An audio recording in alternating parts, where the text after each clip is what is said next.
4-5 মাস হয়ে গেছে ভিডিও দিতে পারি না। আমি একটা ঝামেলায় পড়ে গেছিলাম, তো আমার বোন জামাই একটা ঝামেলায় পড়ছে। তো আমার তো আর ফ্যামিলিতে বড় ভাই নাই, আমার আব্বু নাই, মারা গেছে। তো বোন জামাইয়ের ঝামেলার কারণে আমার এই দৌড়াদৌড়ি করা লাগছে। আসলে কারো ভালো কেউ দেখতে পারে না, কারো ভালোই কেউ দেখতে পারে না। মানে আমার ফ্যামিলিতে ধরেন যত জমি জামাই থাক, যত কিছুই থাক, যদি আপনার ফ্যামিলিতে গার্জেন বলতে ছেলে মানুষ কেউ না থাকে, তাহলে কিন্তু ওই ফ্যামিলিতে জমি জমা দিয়ে কোনো কিছু হয় না। তো সব কিছুর পরে আমার বোন জামাই আবার মোটামুটি টাকা পয়সার মালিক, ওনার বাড়ি হচ্ছে আপনার গাজীপুরে। তো উনি, ওনার একটা প্রাইভেট কার আছে, 4-5 তলা বাসা আছে কয়েকটাই, মানে 6-7 লাখ টাকা মতো রুম ভাড়া পায় আর কি। তো উনি আমাদের এলাকা তো পাহাড়ের সাইডে, মানে বর্ডারের সাইডে পড়ছে। তো আসা যাওয়া করে যেহেতু, মাঝে মাঝে কিছু কম্বল টম্বল নেওয়া যাইতো আর কি। কম্বল টম্বল নিয়ে যাওয়ার সময় মানে নেওয়া যাইতো, একটা প্রাইভেট কারের কয়টা কম্বল করতে পারে। তো মাঝে মাঝে নিয়ে আসা যাওয়া করতো, ওই সময় কম্বলগুলো নিত।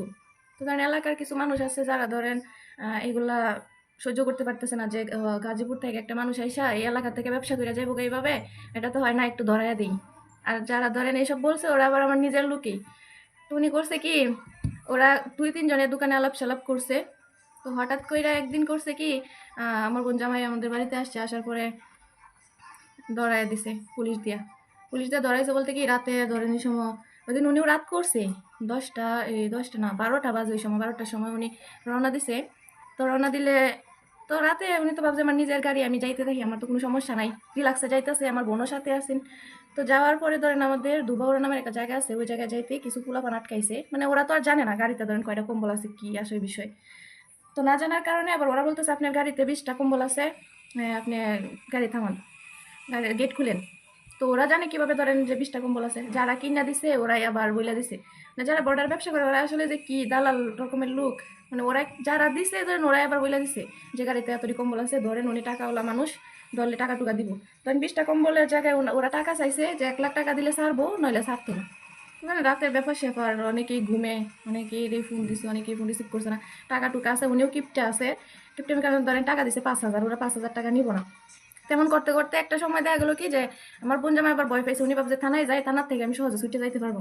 তো থানায় গেছে, থানায় গেলে তো ধরেন আটকা উনিও বুঝতে পারছে না, টাকা টুকা না দিয়া তো আমরা এই লুকাইতেছে। তো মামলা নাকি 10টার আগে রেকর্ডে যাই, সেই আমি তো এইসব কিছু বুঝি না। তা আমি ওই সময় গাজীপুরে ওদের বাসায় ছিলাম, ওরা এই জায়গায় আসছে আমার বাপের বাড়িতে। পরে তো মামলা হয়ে গেছে, মামলা তো ধরেন হাসামি মামলা যা আছে, মামলা তো সত্য কথা দেওয়া হয় না। মামলা টামলা হয়ে গেছে, একটা পর্যায়ে তো চালান করে দিছে আমার বোনের সাথে। হায় রে, কি সর্বনাশ, কি শরমের কথাবার্তা। তো ধরলাম আমার এক মামারে, খুব পরিচিত কাছের মামা, ওইদিকে আমাদের বেশি একটা পরিচিত নাই, দুবরা সাইডে। পরে করছে কি, ওরা আমার কাছ থেকে টাকা নিছে, 25,000 টাকা নিছে, যে ইনি ছাড়াই দিব, 12 টাকা লাগলে আমরা টাকা দিতে প্রস্তুত অলরেডি। কিন্তু বলছে কি যে না, এই 9 টাকা দাও, 9 টাকা দাও, টাকা দেওয়া হয়েছে কিন্তু ওরা ছাড়ে নাই। না ছাড়ার কারণে চালান করে দিছে, ময়মনসিং নিয়ে গেল। ময়মনসিং নিয়ে যাওয়ার পরে এগুলোকে আজকেই জামিন হয়ে যাবো। উকিলও ধরলাম, 40,000 টাকা দিয়ে উকিল ধরলাম, আজকেও জামিন হয় নাই। এমন করতে করতে করতে করতে ধরেন 2-3 দিন গেছে, জামিন হয় না। 1 সপ্তাহ পার হয়ে গেছে, জামিন হয় না।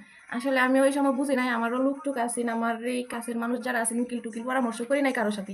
আমার মামাও আছেন, 1-2 জন মামা আছেন, ওরাও ভালো ভালো পজিশনে আছে, কিন্তু কেউ শুনাই নাই। রাতের বিষয় ভাব যাচ্ছে, তাড়াতাড়ি জামিন হয়ে গেলে এলো, মান সম্মানের বিষয় না, জামিন তো হয়ই নাই। পরে জানতে পারলাম আর কি, যাক 15 দিন জেল কাটছে। ওনারও দরকার ছিল, কারণ যেই লোক 7-8 লাখ টাকা রুম ভাড়া পায়, ওনার এসব ব্যবসা করার কোনো দরকার আছে না।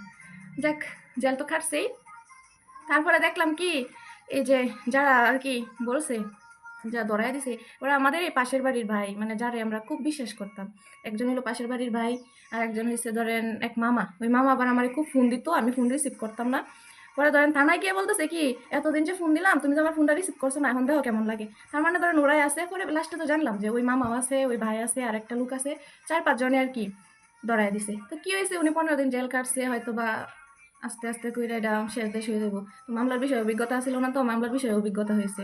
আমার বাবা আর বড় ভাই না থাকার কারণে আমার দৌড়াদৌড়ি করা লাগে, আর আমিও যথেষ্ট এখন বুঝতে পারছি, মানে ঝামেলায় পড়লে যে মানুষ চিনা যায়, বোঝা যায়। আর যে মামারে টাকা দিলাম, যে মামা তানায় টাকা দিব, উকিল ধরলাম ওই মামার মাধ্যমে, ওই মামা এই ধরনের টাকা খাই দিছে অর্ধেক। আপন মানুষ বলতে আসলে কিছু নাই, সবাই টাকার ধান্দা করে। আমি ভাবছিলাম কি, আচ্ছা সব টাকা শেষ হোক, তারপরে মামা যেহেতু দৌড়াদৌড়ি করছে, মামার কিছু টাকা তো দেওয়াই লাগে যেহেতু দৌড়াদৌড়ি করছে। কিন্তু না, মামা তো এইসব কিছু করলো না, আরো উল্টা খায়া গেছে। পরে দেখলাম যে ঝামেলাটা ওরাই আমরা ফেলাইছি। আসলে সরল মনে কেউ বিশ্বাস করতে নাই, অন্তত পক্ষে মানে আপন মানুষও বিশ্বাস করতে নাই। আর সব কিছুর পরে যে নিজের গোষ্ঠীর মানুষ মানে নিজের বংশের মানুষ ওরাই কাছে থাকে। আমার চাচা একজন, আমার বড় ভাই নাই, আবারও তো বলছি আমার আব্বু মারাই গেছে। আমার চাচা একজন, আমার ফুফু নাই, আমার একটা ফুফাতো ভাই আছে। তো আমার চাচা আর আমি দৌড়াদৌড়ি করছি। একটা ভাই আছে ও বিজিবিতে জব বিজিবিতে তো জব করে, আর নানা তো মাস্টার মানুষ, বয়স হয়ে গেছে, কি আর করব, এভাবে আছে। তো একটা সময় হইলো কি, এই বোন জামাই বের হয়েছে, বোন জামাইয়ের পিছনে অনেক টাকা খরচ হয়েছে, মানে আমার হাত থেকে প্রায় 1.5 লাখ টাকার মতো খরচ হয়েছে। উনি টাকা দিছে, উনার টাকায় খরচ করছি, আমার কাছে তো আর এত টাকা নাই। খরচ করার পরে লাস্টে ওই বোন জামাই কি করছে জানেন? এই বোন জামাই আমার কাছে, মানে আমি যে পরিমাণে দৌড়াদৌড়ি করছি এটা একমাত্র আমি জানি। আমার অনেক কষ্ট হয়েছে দৌড়াদৌড়ি করে, আমি শ্বাসকষ্ট হয়ে গেছে আমার, আমি এতটা অসুস্থ হয়ে গেছি। কিন্তু আসলে দেখা গেল কি, একটা পর্যায়ে বোন জামাই আমারে বলতেছে কি আমি নাকি 2 লাখ টাকা খরচ করে ফেলছি। 1.5 লাখ টাকার জায়গায়, 1.5 লাখ বলতে 1,40,000 টাকার মধ্যে বলতেছে 2 লাখ টাকা খরচ করছি। মানে এত পরিমাণ কষ্ট লাগছে, মানে এটা হিসাবের বাইরে। এতক্ষণ ভাবছি যে বাহিরের মানুষ বিপদে ফেলাইছে, এই করছে সেই করছে, মাইন্ডা নেওয়া গেছে। কিন্তু যে বোন জামাইয়ের লেগে এই শীতের মধ্যে সকাল 6টার সময় ধরেন সিএনজিতে একবার গেছে, আর আমার তো আর গাড়ি নাই। আমি তো সিএনজিতে একবার গেলাম রাতে 9টা 10টা বাজে, আমি ময়মনসিংহ থেকে বাড়িতে আইছি ধরেন। আমার যে কি পরিমাণ কষ্ট হয়েছে একমাত্র আল্লাহ জানে আর আমি জানি। সেই বোন জামাই বললে কি যে আমরাই নাকি তারে ঝামেলাত ফেলাইছি। চিন্তা করতে পারছেন? আমরাই নাকি ঝামেলায় ফেলাইছি, আমরা জানি না শুনে ঝামেলায় ফেলাইছি। এই সেই কত ধরনের কথা, কেল্লাইগা সারাই আনলাম, তারাই সারাইতে পারতো, থানার থেকে ছুড়াইতে পারতো, কত ধরনের কথা। আসলে কারো লাইগা দৌড়াদৌড়ি করাটাই ভুল।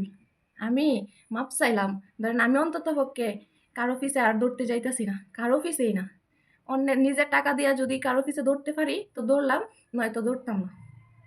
কারো উপকারে আর আমি যাইতাছি না, সহজে কারো উপকার করতে যাইতাম না।